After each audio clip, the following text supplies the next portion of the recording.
Was the 80s just like full of testosterone? Like, what is with all these action movies with these like manly pursuits? We have fucking like arm wrestling with Over the Top, and now this one he's just bouncing. Like, they're just like, I think that the 80s was the pinnacle of the ultra masculine action movie, right? And I think that although this isn't an action movie, it fits right in there with the genre. You wouldn't call this an action movie? Sorry, I didn't mean to cut you off there, but I'm surprised by that.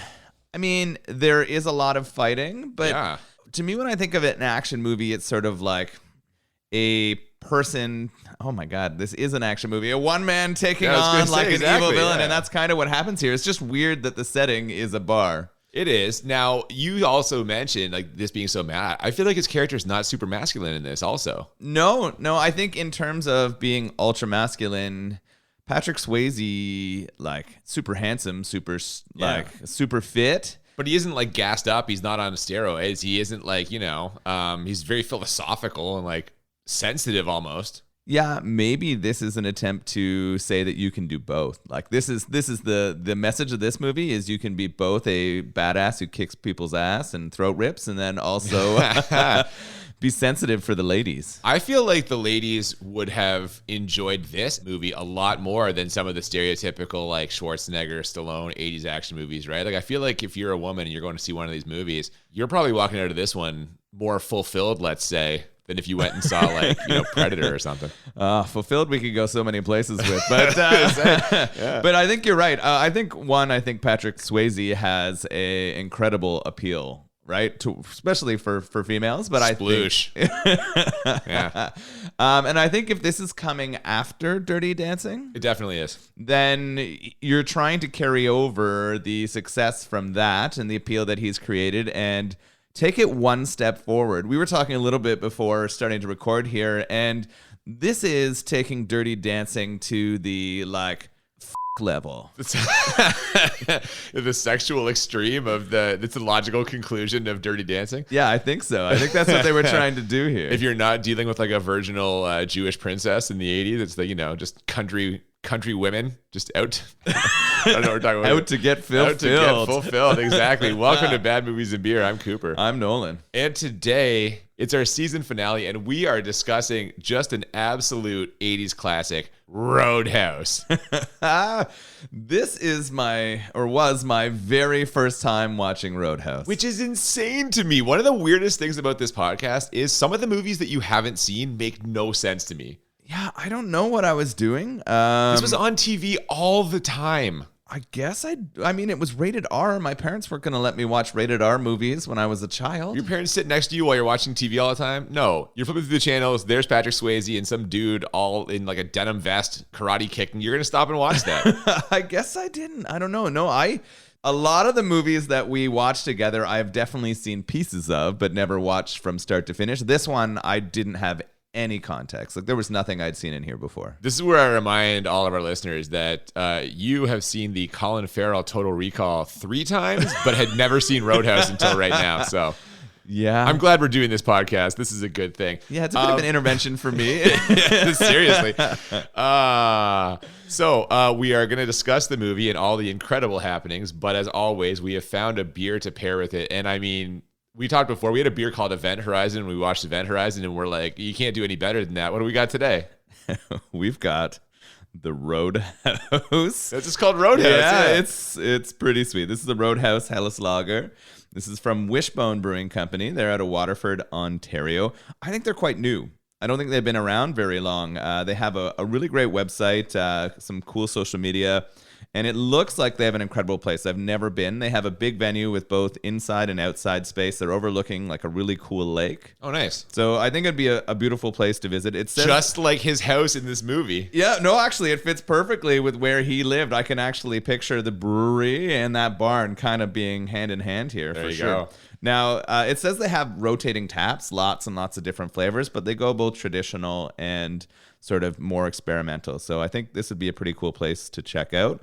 I'm excited to try this. It does say faux Helles Lager. Yeah, I was about to ask about that. What does that mean exactly? So I looked it up a little bit because I wanted to know what they were saying. And I guess what they've done is they've used a kind of yeast, and it's a Norwegian yeast. I don't really want to try to say the name because I'm going to it up, but it's like Kvik or Vic. I don't know. It's Kveik. Yeah, I don't know how to say that either, but Yeah. So I guess what this is like a magical yeast in the brewing sort of industry where it makes beer really, really quickly that would traditionally take a lot longer to ferment.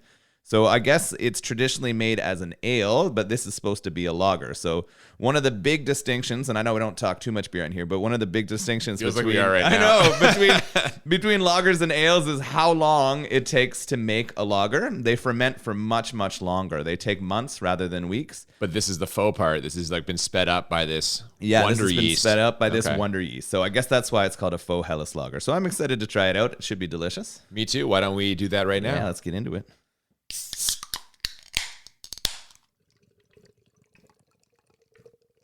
So the MGM and United Artists logos take us into a shot of a neon sign, and so we're about to enter the Bandstand, one of the hottest clubs in New York City, I think. I thought it was Miami maybe, but apparently the internet says New York City. Yeah, this was really hard to tell location. I mean, they're trying to make this look like a really cool bar. And I mean, there's some good music coming out of here, and it's clearly busy. Lots of people there.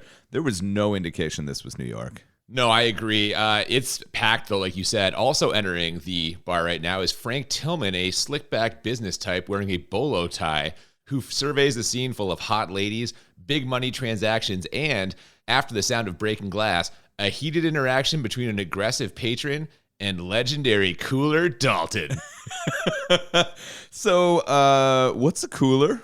It's like the head bouncer that coordinates all of the bouncers. And essentially, I mean, when he goes to the Double Deuce, he ends up just being put in charge of all bar business. So kind of like a bar manager, I guess, but with a cooler name. Yeah, I hadn't heard of this until you pitched the movie to me, right? Until we started talking about it, I had never known. I guess I haven't worked in the bar industry really, so I didn't know that was the name of the person who was responsible for keeping everything sort of. He keeps it cool. Yeah, He cools under everyone control. down. Yeah. This guy says he always wanted to try him. So Patrick Swayze, that's Dalton, obviously, tells him to take it outside. But then once he does, he just leaves the guy there. They walk back inside. That's a smooth move, man. I like that. Yeah, especially after the guy had stabbed him. Yeah, he guts him in the arm, but later on when he's patching up his wounds in the back room, Tillman slips in with a proposition. Come to his club just outside of Kansas City and help clean this place up. And his club, of course, is the one and only Double Deuce. What a club name. He offers him a plane ride. He also offers him a whole bunch of money to set this place straight. My God, dude, so much money. $5,000 up front, then $500 a night. Swayze pulling in like $175K straight cash in like the late 80s. That's crazy. Yeah, clearly he must be the best. Also, they don't say how this guy comes into the money. It seems strange, right? Because I don't know why he has all the cash to bring in this guy to fix his bar up. So it's funny. I was thinking that too, actually. Frank Tillman, like the actor who plays him, he just looks like sleazy. Yeah. I kept waiting for him to turn out to be the bad guy because he just has that kind of look the first time I saw it. But no, like he's just looks like that, I guess. I don't know. He's kind of like oil tycoon-y is kind of how I would Yes. describe him. Yes. That's what you would portray him as. And maybe he's in that business. That's where he's getting the cash for this. But there's another bad guy we're going to find out later, and we'll talk about him. Yeah, but they could have switched those two actors, not lost a step in this movie. Like Frank Tillman could have been the fucking bad guy in the town, and the other guy could have been Frank Tillman. No problem. Oh, absolutely. I agree. So he's got to get there. He offers him a plane ticket. Swayze don't fly, though. Too dangerous, he says. Instead, he pulls up to a parking garage, gives his brand new convertible to the attendant, and we get the classic, like, pull the car cover off, toss your shit in the car, slide the cassette into the tape deck, and drive off sequence that's been in so many movies. It was pretty hilarious. One thing, in that section where he says he doesn't fly, we're getting some trailer bait, right? There are some good lines, yeah. And the other line we get is, and this comes up repeatedly. I thought you'd be bigger. Yeah. They just keep saying that. I thought you'd be bigger over and over again. Yeah, I guess when you're expecting the country's best cooler, you're going to expect a really large man, but it sounds like it's going to be brains over brawn when he sort of controls things here.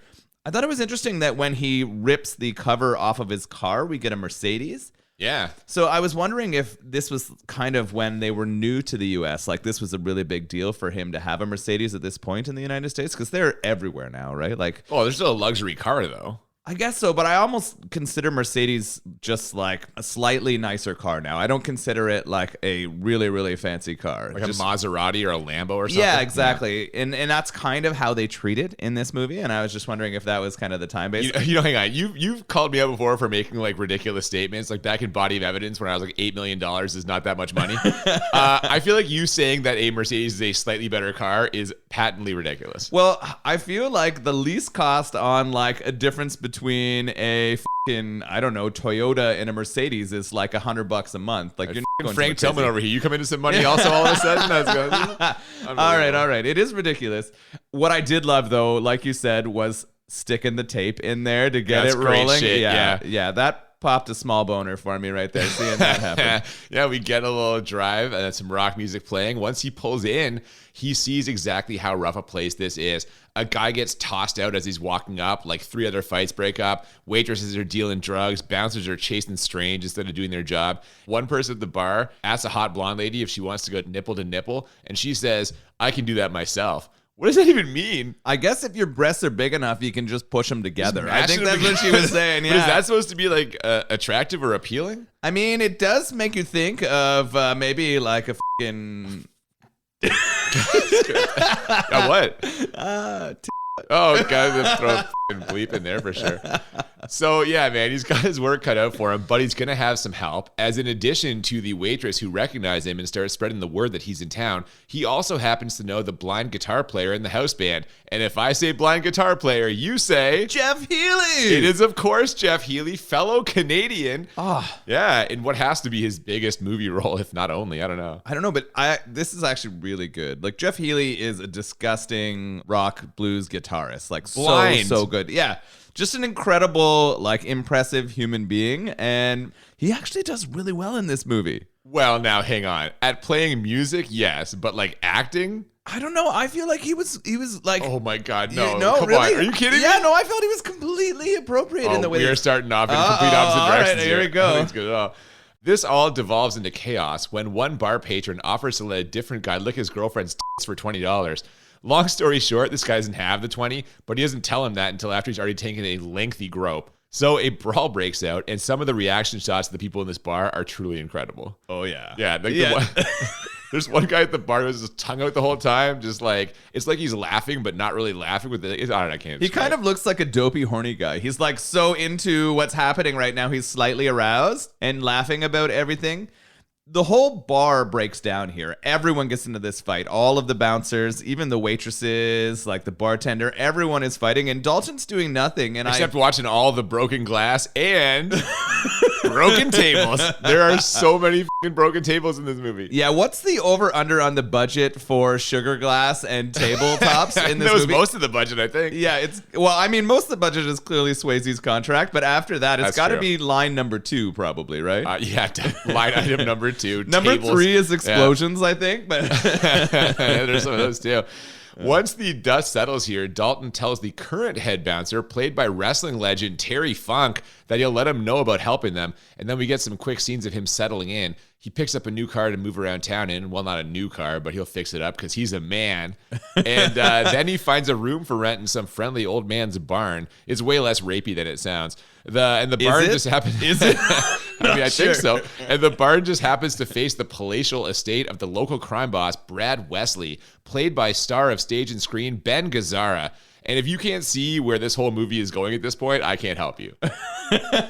It's laid out pretty clearly here, right? We know that even the choice of home they gave him, he's going to be seeing who the bad guy is. Right across the fucking lake, yeah. Its very first introduction is that guy, Brad Wesley, being an asshole with his helicopter, pissing off the horses of the friendly farmer / like weird horny old farmer.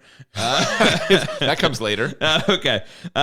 So you know that he is not a good dude, and we're going to find out that he's kind of controlling this town, and he's the reason why everything's kind of going to shit. Oh, very much so. Now, after Swayze and the farmer Emmett is his name, I believe, they settle the rent.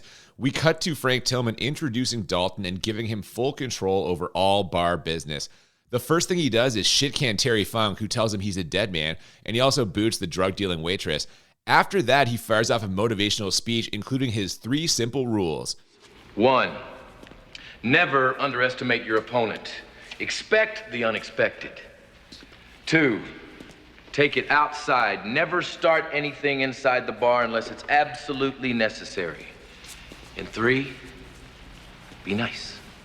He really hypes that last one, and what I take away from this is that what makes Dalton the best is that he's the thinking man's cooler. Yeah, I think I kind of hinted at this earlier, did a little foreshadowing, but yeah, that's sort of the difference between him, right? His goal isn't to beat everybody else up. He just wants to sort of tone everything down and get it out of the bar so the regular business can continue. He still is got a bit of a fighter side on him, though, right? He's not going to let shit go down. One of the things that I liked about the introduction to him in the bar is that he picks his spot. Oh, he always does that. Yeah, for sure. He's really good at thinking about and picking his spot. He's not going to move until he knows the action he takes is going to have an impact on the people around him. He wants to inspire, and we're going to see some of that early into our first evening here with him as the cooler on the job. Oh, yeah, man. We see him in action almost immediately as he swiftly takes out a guy who cuts one of the bouncers. And as soon as he does, we get a hard zoom on the hot blonde woman from earlier who can go nipple to nipple with herself. And she is just eye-f***ing the shit out of him.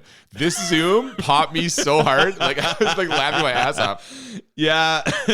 And they go back to it. That is one that they go back to the well. This blonde really wants a piece of him. And he's not interested right now. He's got a job to do. And he knows that he shouldn't be on the job, but one of the other bouncers, Steve, not so much. Oh yeah, no, he catches Steve back in one of the back rooms there nailing a waitress, so he's out too. And also later that night, Dalton shit cans the bartender for skimming. Now this bartender, he is like a homeless man's Bill Paxton. He's got, like, I'm serious, he's got like some of the similar facial stuff, and he's like real greasy, like the best Bill Paxton, sleazy Bill. But this guy kind of hints that maybe Dalton might want to reconsider this. And the next day we get a little more clarification as the friendly waitress, who, by the way, is the woman from Murphy's Law that we watched. She swings by Dalton's place to tell him that this guy is connected to Brad Wesley. But first, she gets to look at Swayze's ass and fucking gasps. Like, actually, it's unbelievable. So I got to do a couple things here. I want to go back. I think it's an insult to Bill Paxton to even relate this gentleman. That's why I said, like, a home. It's not even a poor man. It's like a homeless man's version of Bill Paxton. This guy's awful. But we do find out very soon that he is connected to our mafioso guy here, Brad Wesley. I thought it was really weird that the one bartender, the one, like you said, we'd seen in Murphy's Law, you would recognize her only from her voice, right? She's kind of got that shrill, like... It's a bad voice. Yeah, it's a difficult voice, but I think that's what made her successful, right? Because she sounded differently. That brought her into movies. Successful is a strong term. I can't name a movie besides this and Murphy's Law that I've seen her in, so... But she's in a lot of stuff. She is that woman, I think, that fits into a lot of character pieces. I didn't understand why she knew where he lived and showed up at his house. It's a small town, man. I guess everyone knows. I thought it was hilarious that he got out of bed naked, though. And you're right, the gasp was priceless. She a little bit when she saw his ass. Like, it's clear that happened. Like, her and all the women in the theater. Yeah. Like you said, there was probably a lot of splooshing walking out of that movie. Damn. All right. The next day, Dalton meets another colorful local. Red Webster is the name. He's the owner of the local hardware and auto parts store. He also officially meets Brad Wesley, who arrives with his right-hand man, a mulleted silent type wearing a Canadian tuxedo. All this guy wears is denim. Gotta love it, right? Like, anyone who's willing to fully rock a denim outfit is a bit of a hero. Well, and like the mullet, the earrings, the gator tooth necklace. This dude's got a look, man. Yeah, we don't find out till later. His name is Jimmy. Yeah, that's correct. Jimmy. With that special earring and those fighting skills. Oh, my goodness. He's going to come up and be a larger part of this story later. Yeah, now you might ask yourself, how is Dalton going to handle this difficult encounter? Well, I'll tell you, by doing some shirtless Tai Chi, it keeps the demons at bay. Brad Wesley sees this, as does the old farmer, and I'm reasonably certain that at this point, at least one of them is questioning their sexuality. Oh my God. The shot of Emmett, our old farmer. He's staring him down. So he finds the Mercedes in the garage, and he lifts up the tarp and sees it, and he's a little bit confused. Fancy car for a drifter. Yeah, he's like, this is weird. And then he sees the Tai Chi, and we get... The Tai Chi seems to last for hours. I think the sun goes down. And he's all sweaty, and when the farmer sees sweaty Swayze, you get a shot of him really questioning his sexuality. Now, it's possible, hang on, it's possible this could just be like, he's a simple country farmer. This dude looks like a fucking farmer. And he's probably never seen Tai Chi. Why is this guy shirtless? The face he gave seemed kind of like an old face.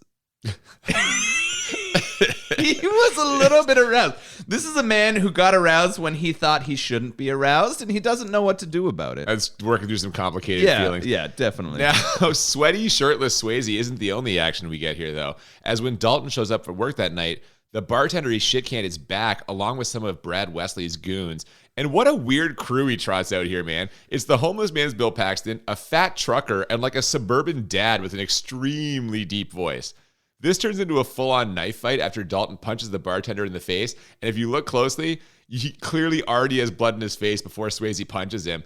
And Dalton ends up getting sliced in the ribs and tackling some dude over a railing and through a table. Another table bites the dust. Yeah, both glass and table got broken in this one. This is a fun fight. You kind of see this one coming. You know that they're trying to build how bad the mafioso guy is, and the bartender was pretty confident after he got fired that he'd be back and then it wouldn't be a problem.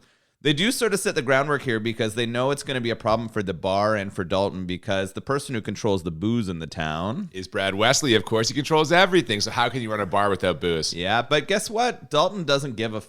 Swayze kicks ass here. They dump out Brad Wesley's goons after what was a fairly lengthy fight. I was surprised how well Deep Voice Dad did in this tussle. But he took a lot of damage. Yeah, he took a lot of damage. So it ends. They kick him out of there, and we know that this isn't going to be at the end of this. No, definitely not. And now, because of his cut, Swayze's got to go to the hospital. And you'll never believe this, but his doctor is a hot lady. It's Kelly Lynch, who we saw in Cocktail back in season 1. Well, hang on. I said a hot lady. But not yet she isn't. She would be if she took off her giant glasses, according to the laws of the 80s. Women with glasses are not sexy. Take the glasses off, now you're sexy. Yeah, it's such a weird thing that happened in the 80s where they would put on glasses and put women's hair up to try to make them look unsexy. Yeah.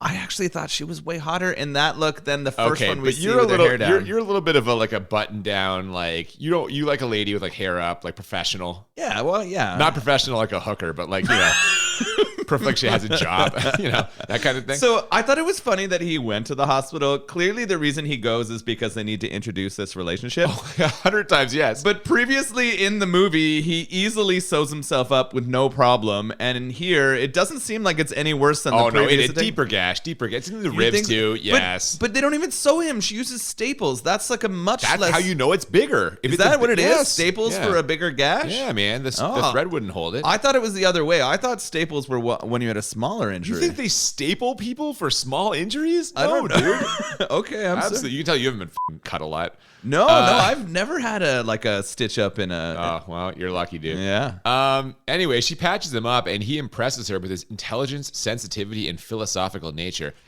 Nice work. Good clean stitches. Thank you.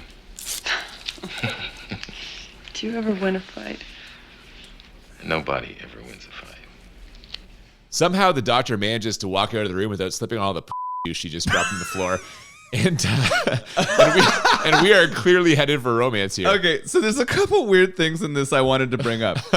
One, he brought with him his medical records in a large folder. Hey, man, you go town to town, you got to have that. You don't have the internet back then. It's all folders. I thought it was hilarious, though, that he carries this leather pouch with all of his medical records so the doctors know when they're stitching him up what to look for. Two, she recognized from the records that he went to NYU. Yeah, apparently. I don't know. Why was his university or college diploma in his medical records? This is clearly flexing. He's just trying to impress her. It's to show that he's intelligent. Yeah, and so he starts dropping philosophy on her, and we know that we have found the love interest. 100%. Yeah. Now, it turns out Brad Wesley isn't happy about his boy's performance at the Double Deuce, and after he beats up Daddy Deep Voice, he sends a couple of goons to smash up Red's store. And in a small world coincidence, who could have imagined, that hot doctor that Swayze just charmed, she's Red's niece. He's got a picture on the wall and everything. Of course, she's related to Red, this sort of friendly old guy who runs the hardware store. We do find out, too, that although he's her uncle, he did raise her. Her parents died, I guess. And so he's more like a father to her. So we've got all of these connections coming together. And we know this is coming back. Oh, for sure it is. But in the meantime, Dalton is all twisted up. So he calls his mentor for advice. That's Wade Garrett, who earlier in the movie, Swayze said was the real best cooler in the biz. And he's played by like a young-ish Sam Elliott who has never looked better than he does right here. Dude looks amazing. He really does. I only really knew Sam Elliott. I mean, sorry, that's not fair. I first knew Sam Elliott from The Big Lebowski. So that is what I most think of him. And because of that, he seems like an old man to me. When I saw him as like a virile, handsome, just slightly graying gentleman, I was like, holy shit, this is not the man I recognize. Oh, the hair on him? This flowing hair? He looks good. Yeah. He would have been slaying at that time. Well, unless he's standing next to Swayze. Well, I mean, he just gets all of the runoff, though. Well, that's true. Yeah. Yeah. If the hot girl's got a equally hot mom, he just slips right in there. They have a brief conversation, and I think Garrett can tell that Swayze needs help, so expect to see him later. But before that happens, we get another fight at the Double Deuce as more of Brad Wesley's goons show up to cause trouble, including one guy who has a knife boot. It's like a blade sticking out the front of his boot. He tries to use it on Dalton, and it does not go well for him. Well, Dalton spots it immediately when he enters the door, right? Dalton's an observant man. We know he's met a knife boot before is what it is. Oh, absolutely. Yeah. So he sees it. He tells the other bouncers, too, so they're aware of it. And very quickly, when he attempts to kick Dalton, Dalton just fucks his leg up and pulls him by the leg out of the fucking bar. Rule number 2, don't fight in the bar. Take it outside. Take it outside. So they get all of these goons out there, and they just like soundly kick the shit out of Wesley's goons. Like they just get their ass kicked. And who's waiting there watching this go down? Well, I was going to say 2 important things happen here. First, before this fight happens, the hot blonde lady from earlier makes an aggressive push at Dalton. She literally just asked him to go back to her place and But then Brad Wesley's right-hand man, Jimmy, swoops in to drag her out of there because, as it turns out, she's like Brad Wesley's girl. That's going to come into play later. And the second thing is that the doctor shows up without her glasses, so game on. Yeah. Yeah, it's interesting that Brad Wesley's girl is so hard after our cooler here, after Swayze. You understand, right, based on the characters and age and appeal of the two, why she would be going after Swayze physically. Yeah, but as we see later, like, there's consequences for that. Yeah. She can't be f***ing around on Brad Wesley. That's not going to go well for her. Well, she must know that, and I don't understand why she's pursuing so heavily, right? Because of... He's just so handsome. She just can't help herself? Yeah. He's just so handsome. Wow. I mean... I was just going to extend our soppy audience jokes as we go, but yeah. Oh, no. A little counselor call back there? So Swayze goes for a romantic cup of coffee with the doctor after his shift, and because he's a gentleman, he doesn't nail her right then. Just a little kiss and a good night. Now, the next day, he's daydreaming about her, like literally. He's just lying on the hood of his car looking up at the sky when Brad Wesley's goons show up to grab him for a meeting. This meeting is really just a chance for Wesley to flex on Dalton about how rich he is, how he could buy the bar if he wanted to, and how he's done some digging into Dalton's past. Turns out Dalton killed a guy in Memphis. Said it was self-defense at the trial, but Brad Wesley isn't so sure. He asked Dalton what it would take to bring him on board, and Dalton stands up just so we can get a close-up of him saying, "There's no amount of money." This is fucking hero shot him. This is the one shot of him. Like, oh my God, man. Oh, this scene is, I mean, it had to happen. We knew that they had to come face to face and have that conversation. And I actually kind of enjoyed the conversation. I like that he found that dirt, and it clearly made Swayze's character uncomfortable. But when he says no amount of money and walks out, there's just this really cheesy sound effect and noise. And it just felt so cringeworthy. I was like, oh. There's a few of those in this movie, and that's kind of why we're talking about it, I guess. Yeah. So Brad Wesley's got to try a different tact here, and his move is to cut off the supply of alcohol to the Double Deuce. He didn't count on Dalton's connections, though, as one phone call is seemingly all it's going to take to get the bar wet again. And speaking of getting things wet, he walks outside to see Kelly Lynch leaned up against her Jeep, just ready to go. So I love that every time we talk about Swayze, it just turns into soaked panties. That's all it is. Yeah, man, they go back to this place where they have a sex scene that you described as dance f***ing. Well, what's interesting, before they head back to his place, in the sort of background of the shot of Kelly Lynch leaning on the Jeep is the monster truck that we know is... Oh, like, Jimmy's monster truck, yeah. Why does he not recognize that this is a problem? Like, he's such an observant person that for me it was problematic that he wasn't like, oh shit, we're going to get followed, and they know that my relationship with Kelly Lynch is going to be an issue. Well, but his whole thing is, don't engage unless you have to, right? So sure, he knows it. Was he going to walk over and knock on the door and fight them? That's not his style. He's going to let this play out. But he must also then know that he's putting her and her family in danger by doing this. Well, sure. But I don't have an answer for that one. Right? He's just willing to take that plunge because he's so interested in getting his dick wet. Is that a question? Well, obviously it is. So, like you said. No, but the fact that she's there too, if he goes and fights him, then she could get caught up in the. Yeah, it's true. So he takes her back. He shows her his loft. It is a nice barn loft. If we're gonna have a place, it's pretty spectacular. It's got great views. He's got a huge fireplace, and he's got like a very large open space, and it turns into a dance here. He turns on the radio. At first, we get kind of like a rockin' song, and she shakes her head no. They make he does too. I love that. Yeah, which is pretty good. And then they get a slower one, and they start dancing. And then very quickly during that dance, he lifts up her skirt. We see some fantastic 80s underwear. With like the high, like you see the thigh, but no ass. Like it's a full back, but it's like a high, full front and back, but like all straight the way 80s, up to the waist. Yeah, which is hilarious. So he pulls those off and he fucks her right against the wall. Well, and then like walking across the room, like it really is similar to dancing. And also, speaking of dancing, did you think that the music in this scene was kind of like Dirty Dancing adjacent? Oh, definitely. This is where I think the like creators of this are trying to tell you where Dirty Dancing should have gone. They're cashing in, right? This is where they're like, we know that you like seeing Swayze dance with women, but you know what you're gonna like more? Seeing Swayze dance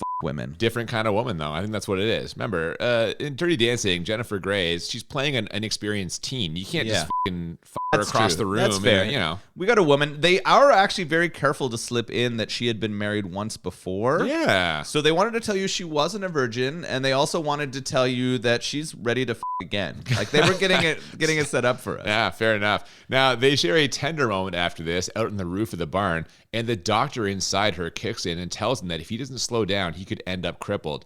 Then they bang again, and across the pond, we see Brad Wesley just watching them, furiously off.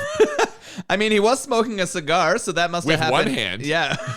Oh, you said he's doing something tasty. I thought the cigar came after he but celebratory. Yeah. Oh man, either way, things are going pretty good for Dalton, which means we're overdue for some adversity. Brad Wesley's goons, including Terry Funk in a natural landing spot, show up to disrupt the alcohol delivery and rough him up. Luckily, a certain salt and pepper haired cooler named Wade Garrett rolls up on his motorcycle and gets right into the action. One of the goons says, "You want to fight, Wes?" I sure ain't gonna show you my He punches the dude right in the It's a good punch. The guy who says it is a big man. He's this weird like giant guy earlier who you were like, who's this fucking giant? I don't know, he's a big guy. We knew he was going to come in, but he doesn't do anything. He kind of sucks ass. He gets punched in the and then punched in the face, and then he's out of this fight. And then he's out of this movie after this. We don't see him again. Yeah, no, it's true. I assume Brad Wesley killed him for being shitty. I don't know, based on probably the other things that have been happening. But the two of them get back together, and they take down the four goons who are trying to stop the alcohol delivery. Oh, yeah, man. And Dalton is thrilled to see Wade Garrett and takes him to meet Dr. Kelly Lynch. This sequence is mostly just a chance for Wade Garrett to show off some charm and for us to learn more about Dalton's backstory. Apparently, the whole Memphis thing happened because he slept with a married woman who didn't tell him she was married, and her husband pulled a gun on him, which necessitated the killing. But as a sensitive, philosophical guy, Dalton is haunted by this. I mean, if you are an adulterer and then you murder the spouse of the person you had just that's pretty rough. No, he's not an adulterer. She's an adulterer. Adulteress? I don't know. He's just a guy who the one. He wasn't married. Well, I guess that's fair. That's fair. But I mean, it's still a bad look. Well, yeah, definitely. Now, Brad Wesley keeps turning the heat up on Swayze, literally as he sets Red's store on fire. It blows up like nobody's business, probably because of all the fuel and their flammables inside. But luckily, Red wasn't in there. And just to be a dick, Brad Wesley walks into the Double Deuce, loudly talking about the fire. He then orders Jeff Healy to play something with balls so the hot blonde lady can put on a show. And she sure does. This was a kind of surprising scene. Not really, but I was like, holy shit. He gets in there and brags about fucking burning the place down. Gets his goons set out there and then gets his girlfriend, the one who's kind of been hitting on Swayze the whole time, to basically strip on stage. Literally, she just strips. Yeah, she just fucking goes up there and starts stripping. Swayze out for the boys. Sorry. Swayze tries to like pull her down off the stage here, and has a little difficulty at first, but gets her out of there. And then he brings her back over to Wesley. And what does he say to him? Oh, that you should keep his pet on a leash? That's very insulting. Yeah, it was a little bit to rough. everybody. Yeah. She moves like a professional, though. And you know who else does? Jimmy, who puts on a little karate display with a pool cue while the rest of Wesley's goons smash up the double deuce. This sequence is incredible, especially the part where he has like a vaulting twist onto the stage. It's incredible. This is a pretty good fight scene. The actor who plays Wesley, clearly has some martial arts training, right? He has some good moves. Maybe some gymnastics training, too. That was a pretty seamless vault. I think you're right. It was well, interesting. Well, no, hang on. It wasn't seamless, though, because... the editing wasn't seamless. Yeah, no. They go to show him setting up for it, and he's got the pool cue, and he's about to, like, plant it into the base of the stage and flip over. And then when they cut to the next section, instead of being planted in the stage, they plant it into the fat bouncer's gut, and then he flips over. You're like, that's a clear miscut. Sure. Well, and also the bouncer's distance from the stage changes dramatically. So far. Cut. It's really, really bad. So, continuity editing. That was one of the major problems I think we saw in this, right? There was some strange continuity editing. The fight in itself was kind of fun, right? We get to see everyone beat up. We get a lot more table and glass breaking, right? That budget's still skyrocketing. Gotta have it, yeah. Now, Wade Garrett tries his luck with Jimmy and gets pretty worked over. But they tease us with the Dalton-Jimmy face-off. Brad Wesley breaks it up, though, by firing a shot in the air and pulling his guys out of there. And this is some good build. Like, I want to see this fight at this point.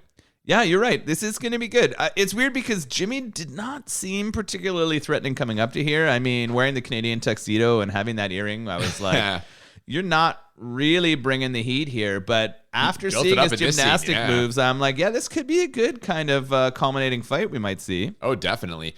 Now we get some like transition scenes here. One where Tillman, Dalton, Red, and a few others talk about what to do next. Then some more Brad Wesley as a dick footage as he orders Jimmy to drive his monster truck through the local Ford dealership because the guy didn't pay the protection money or something. He's kind of rebelling against them. Yeah, that's what it seems like. It seems like the business owners in the town have kind of had enough of our like mafia racket that Brad Wesley's had over them. It seems like maybe our cooler's inspiring some people to step up and fight back here. Yeah, and then the last scene we get here in the sequence is a Swayze barn training scene, but no Tai Chi this time. He is working a heavy bag, and Wade Garrett tries to convince him to leave town. But we know that's not going to happen. He's all dug in with Dr. Lynch and Red and the old farmer now. Yeah, he knows that he's turned Emmett on. He knows that he's filled Elizabeth up. He just can't walk away from that right now. What he does know, though, is that Elizabeth did have a relationship with Wesley, and that hang on. It doesn't sound like they had a relationship. It sounds like Brad Wesley has always pursued her, but she's never been interested. No, I think you're right. I think that's the right way to say it. He knows that his relationship with Elizabeth is making Wesley even more upset than him just sort of shutting down this bar and his cousin. This is really why Wesley won't let this go. So he's going to have to get rid of Wesley and his gang if he wants to stay here. Yeah, but before that happens, we get a very dramatic scene when Dr. Lynch shows up to suggest that maybe he actually should leave, and he lashes out at her. We get a big acting showdown here. I'm only good at one thing, Doc. I never lose. What are you going to win? Kelly Lynch is not great at acting. That's what I learned from this scene. That's true. Right as she's sort of responding back to him, we get a big explosion in the background. Thankfully, it cut off her bad acting, and we get to transition to the next part. Oh, yeah, and it's the old farmer's house where the explosion comes from. Swayze jumps down off the roof of the bar, runs over there, and pulls the old man out, thank goodness. But a sound of a motorcycle alerts him to the person who did this. It's Jimmy, clad in his trademark denim. Swayze runs him down on the motorcycle, and now we get our giant fight. This was hilarious. Oh, it's so f***ing good. Oh, as you see Jimmy like gleefully riding away from this explosion on the house, you have Emmett, the old man, telling Swayze to get off of him, which I was surprised by. I thought he was probably going to enjoy it a little bit. And then you see Swayze outrun a motorcycle or dirt bike and fucking spear Jimmy off of it. Well, he's got a good route. Like, Jimmy's got to ride the road. Yeah. Swayze kind of takes a shortcut, but he does the full action hero dive off this like elevated part of land he takes him right off the bike, and they're fucking into it. And the line that sets all this off is tremendous. Prepare to die. You are such an asshole. this is great, man. And they go at it for like a good couple of minutes here. Yeah, we got a good fight going. I'm pretty sure Jimmy tells him that he's like the guys he used to in prison. Yeah, man. It's a weird flex, but all right. It is. And then Swayze's kind of taking a shit kick here. He's kind of losing this fight a little bit. And then he takes a little break on a tree and realizes if he uses it to his advantage, he might have the upper hand. Yeah, he does, and he does get control, but this all ends with him having to basically relive the Memphis thing as Jimmy pulls a gun on him, which he kicks out of his hand, twists his arm behind his back, and then gets the throat rip for the win. Except, as he said, nobody ever wins in a fight. The doctor is horrified and runs off, and the next day, Brad Wesley gives him a choice. Wade Garrett or Dr. Kelly, someone's going to die. Yeah, the fight between Jimmy and Swayze ends pretty dramatically, really quick. The kick of the gun out of the hand as it's going off is kind of a nice moment. I was not expecting the throat rip. No, me neither, eh? He just grabs and rips. He then drags the body to the middle of the lake and just starts fucking screaming for Wesley. He knows he's on the other side of that lake and he just starts screaming, Wesley, f you. But as you said, Wesley's going to have a response here. He says, heads or tails, is it going to be the doctor or is it going to be your mentor? Yeah, and it looks like Wade Garrett lost the toss as he stumbles into the double deuce, all beat up, but still alive. So Dalton rushes to the hospital. The doctor does not want to see him, though, and she sends him back to the double deuce, where we find that, in fact, Wade Garrett did lose the toss as Dalton sees his body lying on the bar with a knife through the heart and a note that says, it was tails. My favorite part of the scene is Swayze's facial expressions as he contemplates pulling out the knife, which he does. This is some real emoting he's got going here, and goddamn, man, I was just like laughing the whole time. He's really going for it. We get a tear running down his cheek. Why he decides to fucking grab and pull out a knife that has clearly murdered his friend doesn't make sense to me. But it's forensic evidence. He's fucking up the crime scene. Yeah, but I guess we find out he wants to use it against the perpetrators, right? He grabs this knife and he's going to bring it with him to go after Wesley and his goons. Oh, yeah, man. Shit is on now. As in the next scene, we see Dalton's car barreling towards Brad Wesley's house. His goons shoot and shoot and shoot at it, but it just keeps coming until finally it smashes into a fence, launches into the air, where it explodes after a goon blasts it with a shotgun. Now, I know you're upset about this, but of all the times we've seen a car get shot and explode, this one to me makes the most sense. Guns don't blow up cars. Dude, okay, except the car is flipping. It's the underside of the car where various things are that contain fluids that are probably flammable. The guy shoots it with a shotgun, not a fucking like little 6-shooter. And don't you think that if Swayze is setting this up to fucking drive into the house, create a diversion, and hopefully take out some goons, you don't think he would have loaded it up with like flammable shit or something to explode? He definitely didn't. You're a fucking liar. He definitely didn't load it up with anything. You didn't even think about that. No. He definitely didn't load it with anything. Guns don't blow up cars. Dude, he would have loaded it. He's trying to create a diversion. You create a diversion with an explosion. He wants to take goons out. The diversion is the car driving at them. That is so stupid. You would have had a scene of him dumping fuel on it if that was the case. They would have shown. No, they wouldn't have. The movie's already 2 hours long, enough time to show him loading up a bunch of canisters. No, that's stupid. Come on. It makes the most sense of all the times. Of all the times we've seen this, it makes the most sense for this explosion to happen now. Guns don't blow up cars. They do if they shoot the fucking gas tank and it's got a bunch of fuel in it. This distraction works. He's able to sneak into the back of the house. I'm not going to start talking now. You. No. He murders the first Goonie Falls. He murders the first Goonie Find. No, the fact that you won't acknowledge that this is the most, and I'm not saying realistic, it's the most realistic that we've seen. It's bullshit. It's not Charles Bronson with a pistol in the fucking radiator. The 80s and their obsession with blowing up cars with gunshots tweaks me, and I'm not going to admit it. Just admit that it makes the most sense. No sense. The ones we've seen the most sense. So he sneaks by. God. He's able to kill the first goon in the back, and then he starts making his way inside. And it's funny because the goons who blew up the car at the front with their ridiculous shooting, they decide to split up, and we start seeing Swayze run into them in the house. Well, yeah, I mean, we don't see what happens to Terry Funk. He's the first one taken out, followed by the guy with the shotgun, who I thought was going to get throat ripped for a second, but instead Swayze just turns the guy's knife on him and then throws that same knife at shitty Bill Paxton, which drops him from a balcony. And then we get the polar bear kill. So these goons, it's funny because after Jimmy's taken care of, the goons are pretty shit.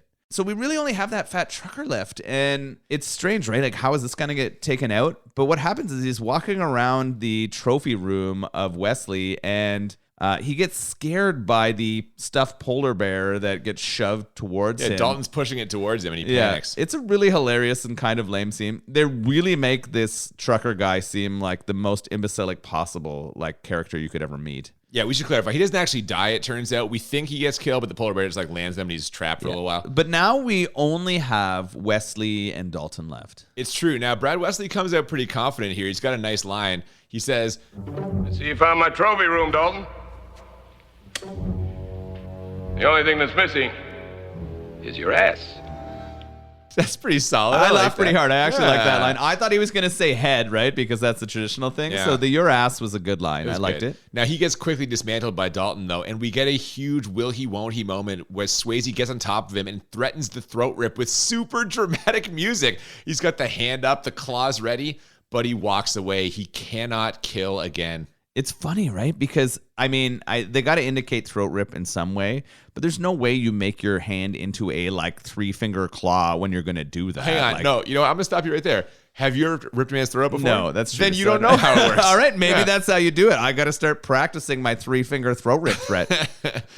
So he doesn't do it, and right as he doesn't do it, our doctor shows up. Yeah, I don't know what she's doing there, but whatever. It's good that she saw this. This is the right choice for their relationship and for his soul. But it gives Brad Wesley the chance to grab his gun and aim it right at Dalton as Dr. Lynch runs in.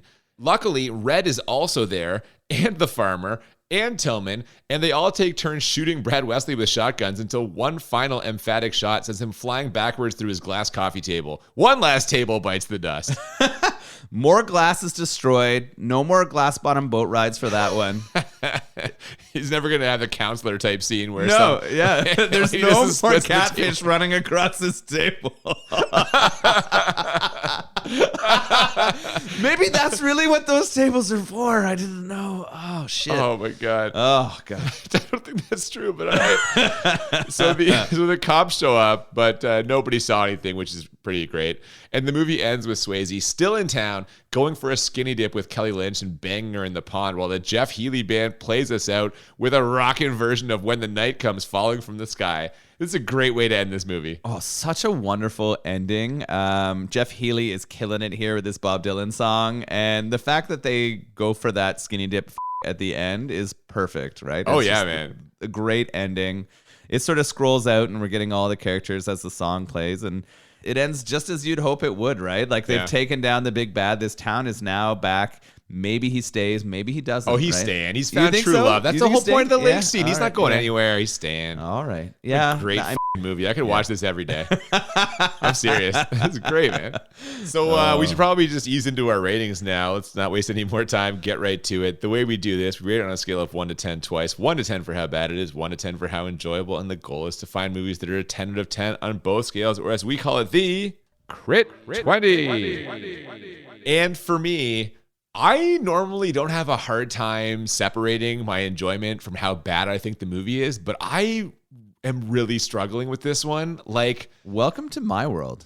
yeah, like there's lots of things in this that I can point to as being bad. Like the acting of many characters is terrible. Kelly Lynch, Terry Funk, Jeff Healey.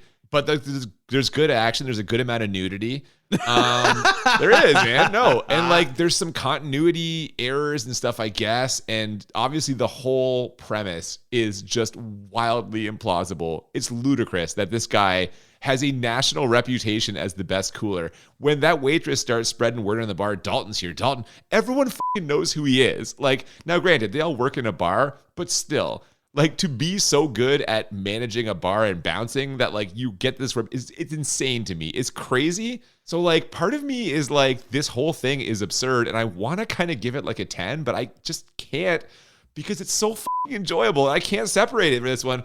I'm giving this an 8 out of 10 for how bad this is. What do you think? So you've kind of taken most of my points here. I thought the big knocks against this movie are definitely acting. I think Swayze does Swayze things, and it works really well. I think a lot of the people around him, particularly the people who are working in the bar or some of the other reactions or the patrons of the bar, are a struggle. Yeah, very I much thought so. bad guy and the goons were kind of rough, right? Okay. I mean, I know the main big bad is okay. He does an all right, like he does what he's supposed to. Wait, sorry, Jimmy or Brad Wesley? Wesley. Okay, yeah. I think Wesley does a decent job. Jimmy, no. Jimmy, no. Jimmy is hired not for acting, but for the flip that he can do onto that stage, right? Yeah. I think some of the effects, like you said, were really kind of missing that continuity there. The bleeding noses, some of the falls or the cuts not actually fitting what was happening. They were a struggle for me. The other one that I had a really big problem was the concept. Like you said, it just doesn't make sense. Come on. We're not going to write a movie about this bouncer who is just so good that he's going to take on the mafia and like stop this rich guy from destroying a town. That being said, it is fun to watch that happen, right? I didn't have it quite as far as you in terms of a bad rating. I only wrote this down as a 6 bad. You know, I back and forth on 7 and 8, but I was like, I thought I was kind of emotionally like. I thought how much you enjoyed it was affecting how bad it was? No, because I thought, so we can kind of transition here. I thought, of course, the music was incredible. Yep. And I thought that the editing and music throughout, other than the weird like fight continuity editing, I thought the editing of like shifting scenes and nights and day and keeping the mood going was really well done, and that the music played a really big part of that. I thought the fight scenes were super entertaining. Yeah. I love that their second budget line was all of that broken table and glass. So that was super, super fun. Sure, man. I thought Swayze is kind of the perfect person to play this role. Oh, he did a great job, yeah. I wondered if they changed some of the dialogue because they chose Swayze. All those hints at him being smaller than they thought, or by making him the thinking man bouncer. I wondered if that changed. Or if he's not a big guy. He's not a big guy at all. Yeah. No, he's an impressive human, but he's not a big guy. And I love that Swayze does all of his own action. I wouldn't be surprised if all of the falls and everything were him. Right? Like, I think when he dives and takes that guy out, like, from what I understand about Swayze is he likes to do all of his own scenes in action. Well, and then we know from Point Break that he did all that skydiving stuff, right? So like, it's possible, yeah. Yeah, so I could see him doing that, which is impressive, right? So I thought that was really good. There was a lot of entertaining women and sexuality in here.